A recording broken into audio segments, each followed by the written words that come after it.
요즘에 이제 인스타그램 릴스, 유튜브 쇼츠가 대세가 되고 있죠. 점차 많은 사람들이 정말 보고 있고. 뭐 사회 문화 측면으로 보자면 굉장히 리스크가 큰 문화예요. 스토리는 흡수가 되는데 디테일들이 다 빠지겠죠. 깊이 있는 지식에 대한 접근이 자꾸 떨어져요.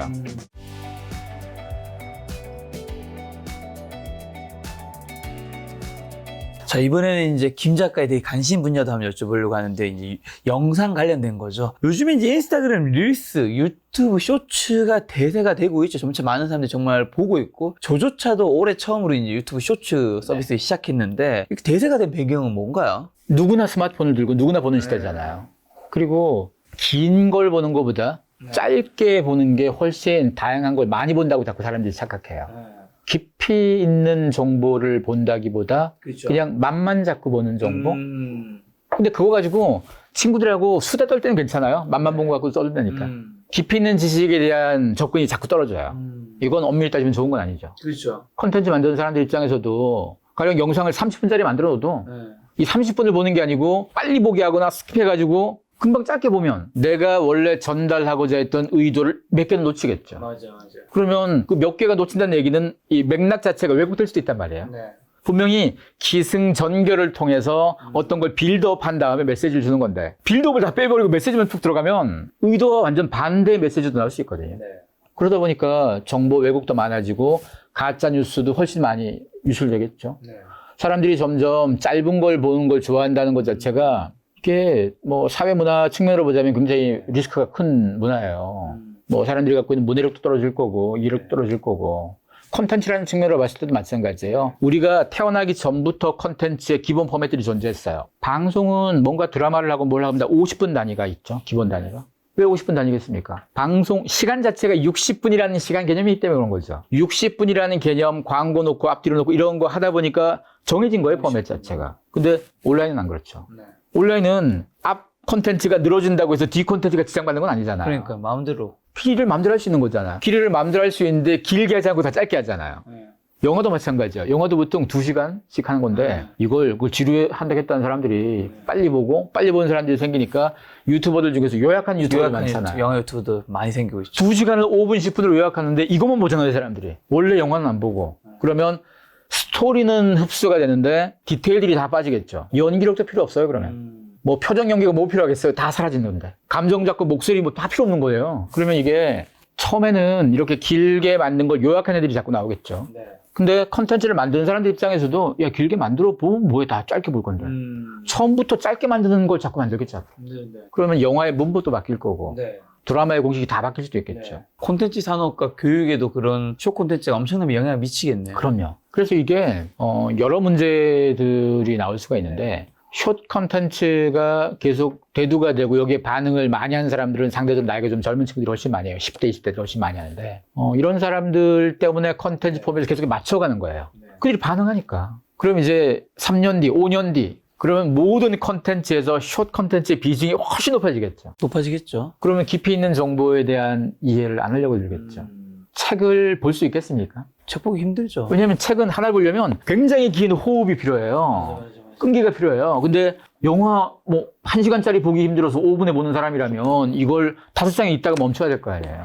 그러면 컨텐츠를 진득하니 읽고 받아들여야만 이해가 되는 영역들이 굉장히 많단 말이에요. 예능이나 뭐 재밌고 웃기고 이런 것들은 짧아도 상관없죠. 진지하고 이런 것들은 우선 짧게 하면 왜곡도 많이 될 거고 우선 애초도 잘 보지도 않을 거고 그러다 보니까 모든 컨텐츠에서 먹는 거, 뭐 웃기는 거, 뭐 코미디 이런 거가 그 주류가 돼버린 거잖아요.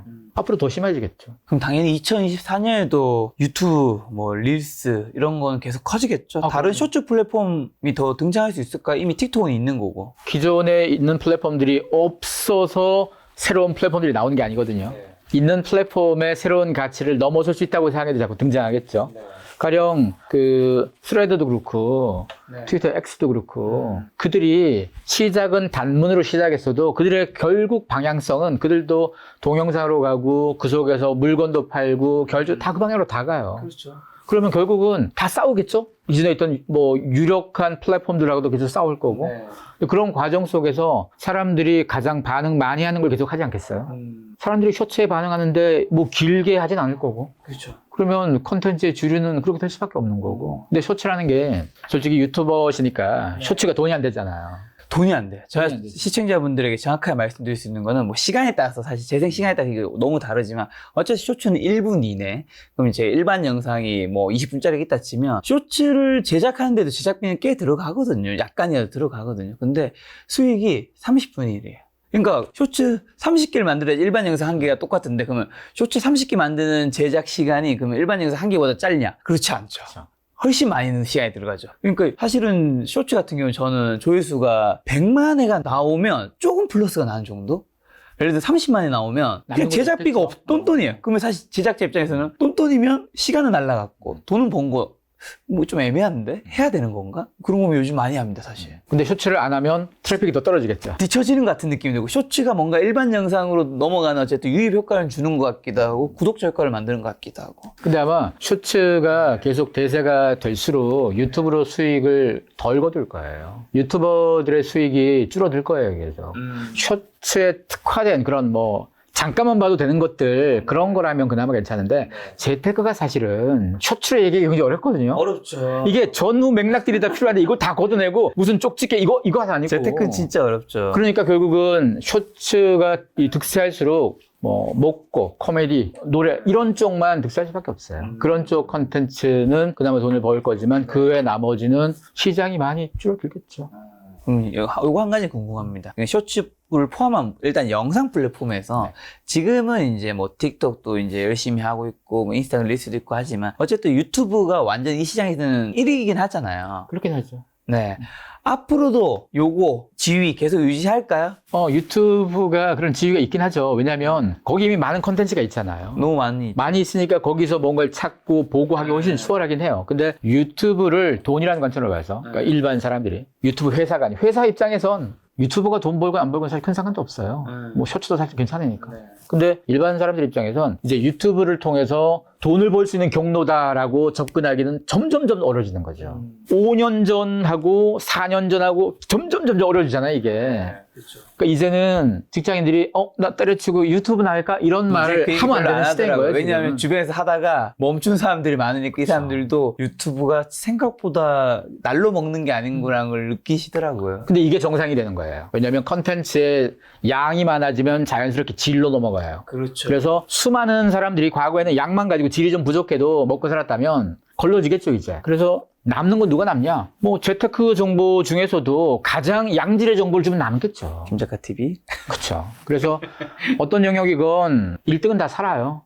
아무리 뭐 경기가 안 좋다, 아무리 사양산업이라 그래도 사양산업도 1등은 살아요. 그래서 어떤 분야에 1등이 될 거냐? 1등은 결국 컨텐츠 질이거든요. 그렇죠. 그래서 그거에 대한 투자를 더 하시면 될 것 같습니다. 그 콘텐츠 질에 지금 소장님이 함께하고 계시는데 자, 중고 프리미엄과 그 미래에 대해서 좀 여쭤보려고 하는데 중고앱 중고나라 번개장부터 이제 퍼지게 된 배경은 뭐고 어떤 사람이 좀 수요층인 건가요? 우선 중고가 중요한 시장으로 바라봐야 될 게요. 기존에 뭐 중고나라 뭐 이런 쪽은 우리가 어떻게 생각하냐면 새거 사는 것보다 중고가 싸죠. 합리적 소비라고 생각하겠죠. 돈이 뭐 아껴지는 거니까. 근데 지금 바라볼 중고의 시장은 다른 관점으로 봐야 돼요. 돈 때문에 선택하는 게 아니고요. 환경의 가치, 뭐 지속 가능성의 가치, 이런 가치 때문에 선택하는 거예요. 가장 대표적인 게 패션이에요. 옷을 중고로 산다 그러면 먼저 머릿속에 떠오르는 게 아니 옷을 새거 사면 누가 왜 입던 옷을 사? 내가 돈도 없는 것도 아니고 이런 생각부터 들잖아요. 근데 중고 옷 시장, 이 시장이 패션 산업에서 가장 성장성이 좋아요. 왜 그러냐? 우리 머릿속에 중고 옷이라고 하면 진짜 말 그대로 뭐 되게 중고 나쁜 이런 것만 떠올리죠. 중고 의류 시장에서의 중심축은 명품이에요. 명품이라던가 뭐 좋은 브랜드 회사들이 중고 사업에 지금 다 뛰어들었어요. 왜냐하면 젊은 소비자, 10대, 20대, 일부 30대까지의 소비자들 중에선 옷을 살 때 이 옷을 사는 것이 환경의 가치, 지속 가능의 가치에 어떤 영향이 있을까를 고려한 사람이 많아졌어요. 그런 측면에선 중고를 선택하면 뭐가 좋으냐? 가령 소 가죽 가방을 샀다고 쳐보세요. 새 걸 사면 소가 죽어야 돼요. 이 가방 만들면 소는 죽어야 되겠죠. 소만 죽습니까? 이걸 가공하는 단계, 가죽을 이 무드질이라 그러죠. 그거 하는 단계가 화학물질이 엄청 들어가요. 물도 엄청 들어가고 오염 엄청 시킵니다. 근데 중고로 옛날에 그렇게 만들어 놓은 가방을 산다고 생각해 보세요. 소 안 죽어도 됩니다. 그렇죠. 화학물질 안 써도 되고 물 안 써도 돼요. 네. 물건은 내가 분명히 소비하는 거지만 환경은 안 해치게 되겠죠. 네. 그러다 보니까 럭셔리 브랜드들도 이게 시장이라고 본 거예요. 그래서 대부분 럭셔리들이 여길 다 들어와가지고 아마 사람들이 당근마켓에서 네. 샤넬백은 못 사겠죠? 겁나가지고. 겁나죠. 진짜인지 가짜인지 모르고 어떻게 사요? 판별이 어떻게 돼요? 그쵸. 근데 샤넬 매장에서 중고를 팔면 어때요? 그거 살 수 있겠죠. 네. 100% 믿을 수 있을 거 아니에요? 샤넬 매장 아니고 백화점에서 팔아도 믿을 수 있겠죠. 네. 전 세계적으로 이미 유수의 백화점들이 이런 리셀 중고 사업에 자꾸 뛰어들고 네. 명품들이 뛰어드는 게 이런 거예요. 새 걸 팔 때도 돈 벌고 헌 걸 팔 때도 돈 벌겠죠. 왜냐 우리가 쓰던 물건들 오래되면 유행이 바뀌면 안 들고 다니는 거 많잖아요. 많죠. 근데 그걸 우리가 몰래 수선을 하면 그게 정품이 아니겠죠. 그때부터는. 수선집 아저씨가 아무리 잘 고쳐도 정품이 아니겠죠. 부자재가 다르니까. 근데 그걸 정품 브랜드에서 고치면 어떻게 돼요? 정품이겠죠. 정품 라인이 되겠죠. 그래서 그런 고치고 수는 사업도 굉장히 투자를 많이 해요. 그 명품 브랜드들이 집에 있는 낡은 것들 뭐 버리지 말고 우리한테 줘. 우리가 이걸 받는 대신 새 거 살 때 좀 깎아줄게. 이렇게 해가지고 수거한 걸 새 거 만드는 공장에서 다시 가공해가지고 그러니까 손은 안 죽고 계속 가죽 가방이 만들어질 수 있는 거잖아요. 그렇게 해서 파는 거예요 다시. 전 단순히 싸게 사는 것만 목적이라 생각했는데 그 목적도 있겠지만 환경이나 다른 목적도 있군요. 그게 가장 큰 거예요. 환경에 대한 부분들이. 싸게라는 관점은 나에게는 싼데 사회 전체의 비용은 큰 거예요. 엄밀히 따지면. 근데 환경에 대한 관점을 보니까 그거는 사회 전체가 감당할 비용이 줄어든 거니까. 오염을 안 시킨 거니까. 그래서 이걸 극소수의 사람들이 관심 가질 때는 돈이 안 됐겠죠. 근데 지금은 부자들이 관심 가져요. 보편적인 사람들은 환경 필요해라고 하지만 돈은 많이 안 써요. 근데 환경에 대한 관심이 높고 돈을 누가 제일 먼저 쓰냐? 부자들이 써요. 이미 부자들은 벌써 쓰고 있고 이제 덜 부자들도 쓰고 있는 중이에요. 네. 그리고 젊은 친구들이 쓰기 시작했어요. 트렌드에 가장 민감한 사람들이에요. 네. 원래 트렌드는 젊은 친구들이 제일 민감한 게 아니고 부자가 제일 민감해요. 네. 쓸 여력 있는 사람들이 새로운 걸 가장 잘 받아들이거든요. 그래서 부자, 그 다음 젊은 친구들 여기까지 봤다는 얘기는 트렌드에 민감한 사람들이 지속 가능성에 대한 관점으로 중고 시장에 진입했다는 거니까 이건 패션에서만 끝이지 않아요. 전방위로 확장될 거고 가령 자동차도 그렇죠. 자동차도 벤츠나 포르쉐가 인증 중고차 같은 거 팔잖아요. 네. 인증 중고를 팔면 뭐가 좋으냐? 새 걸 팔 때 돈 벌고 헌 거 팔 때 돈 벌고 쌍으로 벌어요. 중고를 걔들이 안 팔 때는 그 벤츠의 중고를 누가 팔았겠습니까? 그 중고업자가 팔았겠죠. 중고업자가 벤츠 팔았다고 벤츠한테 뭐 10,000원 송금해 아무것도 안 해주잖아요. 없죠. 근데 자기네가 그걸 자기네 걸 손님이 타던 걸 뭐 나중에 수거해서 고쳐가지고 다시 팔고 하면 비싸게 팔아요. 우리가 인증을 하는 이유는 비싼데도 믿을 수 있으니 사는 거죠. 자동차가 프리미엄 시장이잖아요. 이 시장처럼 패션도 프리미엄 애들이 들어온 거예요. 그리고 마찬가지 우리나라에서 자동차 쪽에선 현대기아가 지금 중고시장에 들어왔잖아요. 원래 그게 뭐 중소기업 적합업체 못하다가 2022년부터 가능하게 돼가지고 바로 들어오질 않고 올해부터 지금 진입은 했어요. 하지만 힘은 내년부터 쓸 거예요. 내년부터 시작할 거고 거기다가 초기에는 시장 점유율의 기준이 있어요.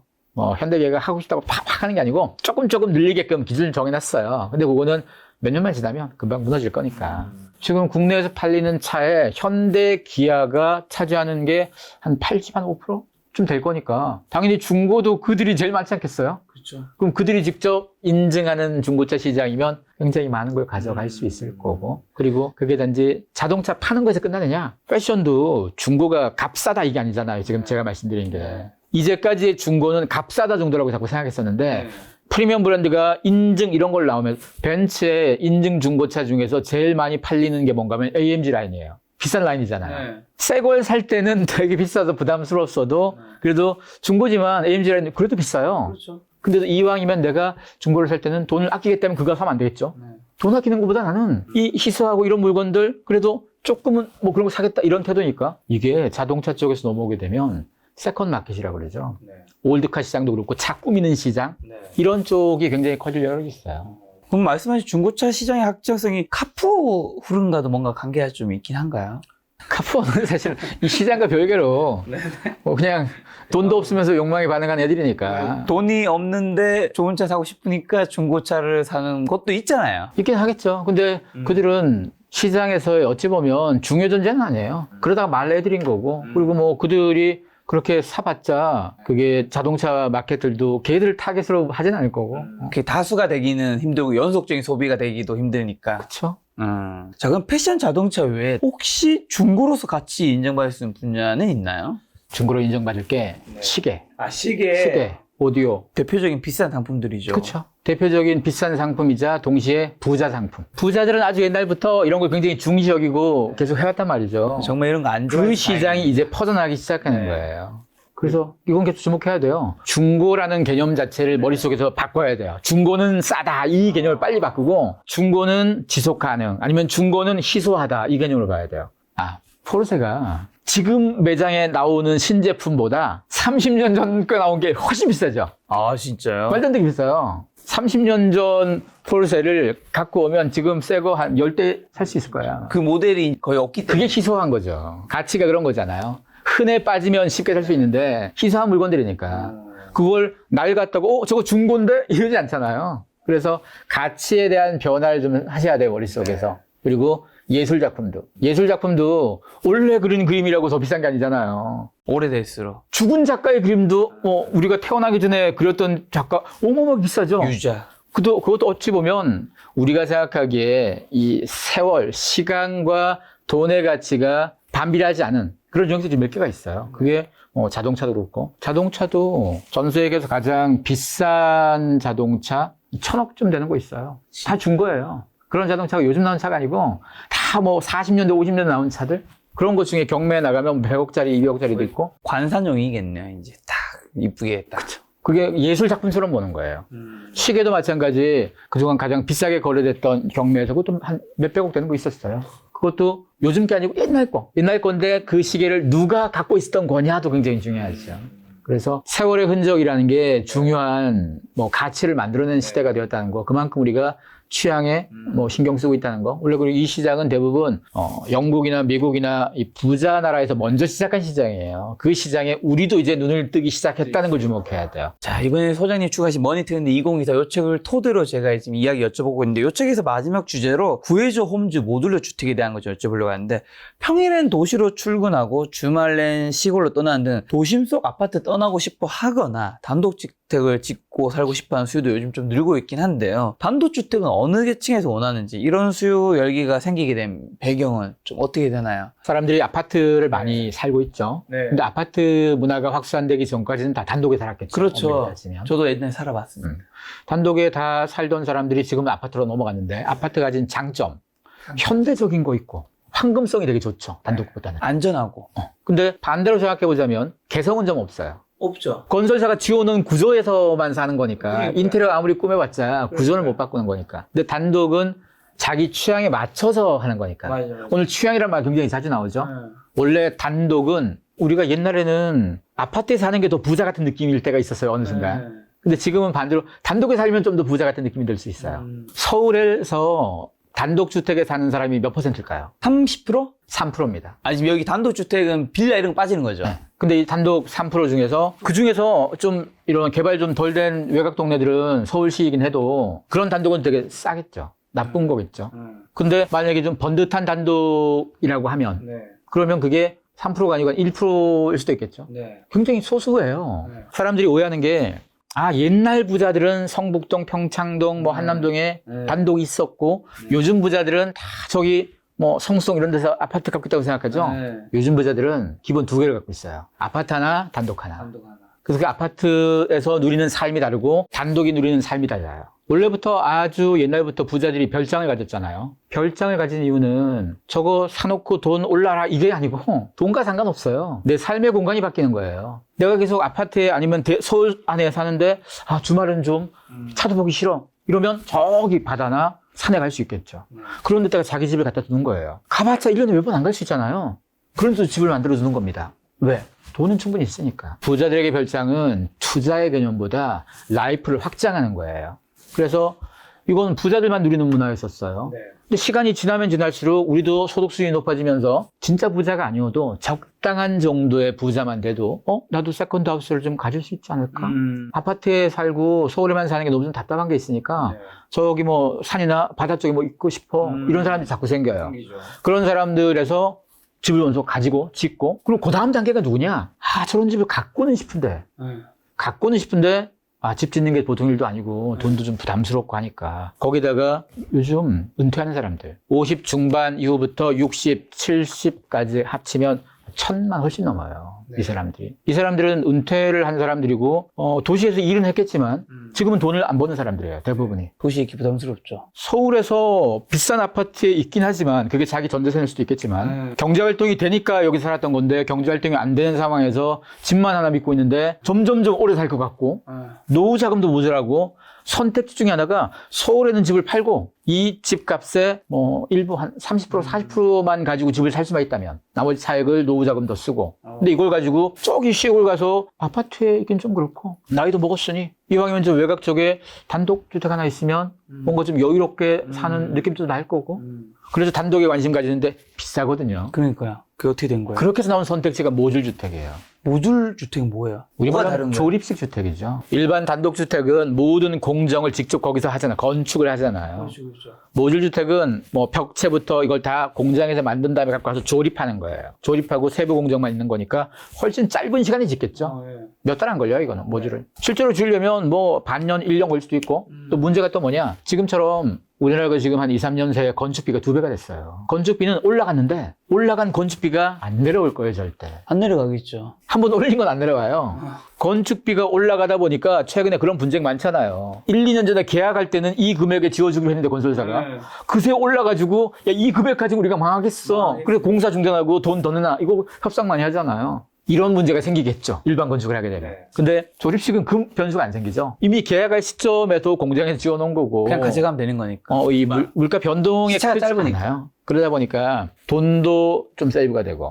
거기다가 지금 이 시장에 대기업들이 많이 들어왔어요. 그 이전까지는 조립주택을 하게 되면 지방의 영세업자들이 하던 거였어요, 대부분. 촌스럽습니다. 딱 봐도. 기능적으로는 괜찮아도 멋지진 않았어요. 근데 최근 들어서 LG전자 들어갔죠. 그리고 삼성전자도 최근에 자기네도 하겠다고 모듈 나왔죠. 그 다음에 GS건설, 자이 만든 애들 들어와 있죠. 그 다음에 포스코도 있죠. 리바트 가구도 있죠. 많아요. 우리가 알만한 다 대기업들이에요. 걔들이 모듈주택 사업으로 다들 들어온 거예요. 시장성이 당연히 확장되겠네. 2023년 상반기에 많이 들어왔어요. 그 말은 뭐겠어요? 이젠 이거 해도 되겠다. 왜냐, 수요도 꽤 있고, 그리고 아파트에 대한 문화가 이미 너무 많이 우리가 하다 보니까 아파트가 좀 지루해지고 익숙해졌어요, 너무. 그래서 그 다음 단계에 대한 관심이 많아졌고, 은퇴한 사람들이 서울에 살 필요 없었던 것도 있고, 이런 게 GS 자이에서 하는 단독주택 하나가 시공하는데 이게 평당 한 6, 700 정도 될 거예요, 아마. 단독주택 평당 6, 700이면요. 30평이면 6, 700 잡으면 2억 원짜리예요.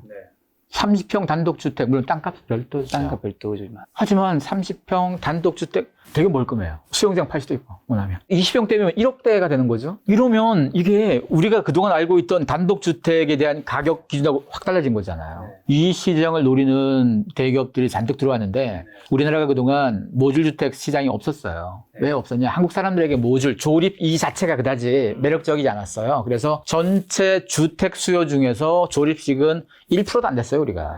일본은 이게 한 15%? 꽤 많습니다. 일본 같은 경우. 미국도 한 10% 넘고요. 일본은 연간으로 적어도 10몇만 채가 지어져요, 이런 걸로. 아까 30평을 한 2억쯤 된다고 그랬잖아요. 30평 2억짜리라고 치면 이걸 10만 채 지으면 얼마예요? 200조인가? 그러니까 되게 많죠, 사이즈가. 기업이 뛰어들 만한 사이즈예요, 이게. 그래서 기업 입장에서는 우리가 집을 그동안 아파트를 사서 되팔고 이렇게 수익 보는 것만 사람들이 생각했잖아요. 근데 이제 그 시장은 어느 정도 한계가 왔어요. 한계가 왔다 보니까 이제 노후를 대비하는 사람들의 다음의 집에 대한 관점, 아니면 이건 다음 집도 아니어도 돼요. 30대, 40대도 상관없어요. 그러니까 서울에 살면서 한 개 더 가질래? 이게 돈 없는 사람들이나 한 개 더 가지면 세금 많고 걱정하는 건 거지. 돈 있는데 세금 걱정이 왜 필요해요, 지금? 삶의 확장인 거니까. 그래서 과거에는 소위 얘기하는 찐 부자들만 가졌던 게 세컨드하우스 별장이었다면 지금은 덜 부자도 한 중산층 이상만 돼도 한번 트라이 볼 수 있는 거예요. 그리고 그보다 싼 것도 방법을 찾으면 많아요. 있어요. 1억 언더짜리도 사실 있고. 사실 대기업이 들어갔다는 것 자체가 꽤 많은 수요가 있다 생각하는 거잖아요. 제가 요즘에 테니스를 치는데 네. 이제 테니스가 제 취미를 넘어서 하나의 취향이 되었다고 생각할 정도로 엄청 이제 막 테니스 라켓도 네. 구르기 1년밖에 안 됐는데 6개, 테니스 7개, 테니스복 한 10벌 되는데 막 이제 하나씩 그냥 딴 데 돈을 별로 안 쓰니까 하나씩 모으는 게 약간 취미가 됐는데 대기업에서 별로 안 들어가는 거예요. 제가 이제 막 찾아보니까 테니스 층이 이제 테니스 문화가 워낙 확대는 됐어도 이게 사람이 거의 100만 명? 하여튼 그 이상으로 많이 안 늘어나다 보니까 여기에 큰 돈을 투자해서 하나의 그냥 브랜드를 만드는 거에 굉장히 부담을 느낀다고 하더라고요. 그렇죠. 그리고 테니스는 대기업이 신규로 들어갈 이유가 없는 게 테니스와 관련돼서 전통 있는 브랜드가 이미 꽤 있어요. 그렇죠. 윌슨, 사람들이 바볼라. 그렇죠. 사람들이 신경을 안 쓰고 몰라서 그런 건 거지. 그 전문 브랜드가 있기 때문에 그걸 들어와서 돈 쓰고 그들을 깨부시려고 대기업 들어올 필요가 없어요, 사실은. 그렇죠. 이 시장이 지금 우리나라 테니스 인구가 뭐 한 60만, 70만 밖에 아직 안 되니까. 이게 뭐 한 600만 되는 것도 아니고. 600만이 될 수가 없어요. 그쵸. 코트가 너무 적고 치고 싶은 사람 많고 하다 보니까. 그리고 이게 그렇게 만약에 커지잖아요. 만약에 우리가 땅도 넓고 코트 막 만들었다 쳐도 6, 700 못 넘어가는 이유가요. 흔해지면 처방에 들어가서 사람 다 빠져나와요. 그럼 테니스를 통해서 거두고자 하는 가장 큰 가치가 자기가 갖고 있는 하나의 스타일을 보여주는 거예요. 라이프 스타일을 보여주는 거예요. 나 지금 테니스 치는 사람이 하나가 되는 거잖아요.